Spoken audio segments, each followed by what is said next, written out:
দীর্ঘ ৭ বছর পর কোনো অনুষ্ঠানে যোগ দেবেন বিএনপি চেয়ারপারসন বেগম খালেদা জিয়া। এমন খবরে বৃহস্পতিবার দুপুর থেকেই তার গুলশানের বাসভবন ফিরোজায় নেতাকর্মীদের ভিড়। তাতে আশপাশের এলাকায় নেওয়া হয় কয়েক স্তরের নিরাপত্তা।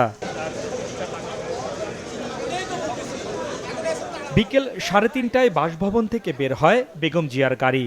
সেনাবাহিনীর প্রটোকলে উচ্ছ্বসিত নেতাকর্মীদের ভিড় ঠেলে যাত্রা শুরু করে খালেদা জিয়ার গাড়িবহর।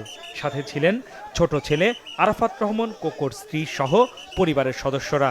এ সময় খালেদা জিয়াকে হাস্যোজ্জ্বল দেখা যায়।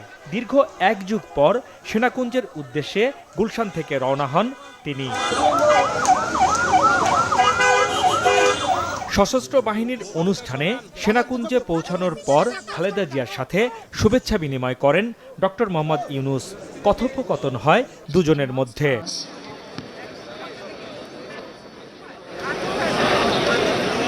সেনাকুঞ্জে খালেদা জিয়ার সাথে কথা বলেন গণফোরামের ইমিরেটাস সভাপতি ডক্টর কামাল হোসেন।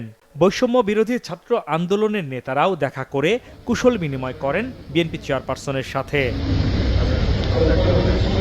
অনুষ্ঠান শেষে বিকেল ৫:৩০টার দিকে ফিরোজায় ফিরে আসেন খালেদা জিয়া।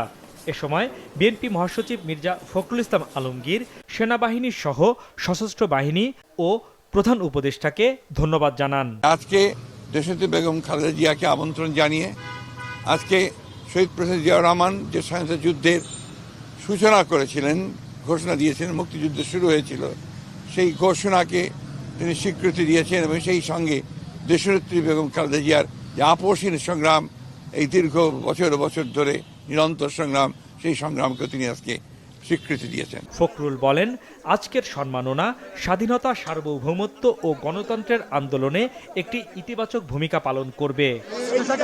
হাসনাইন তানভীর, মাছরাঙা সংবাদ, ঢাকা।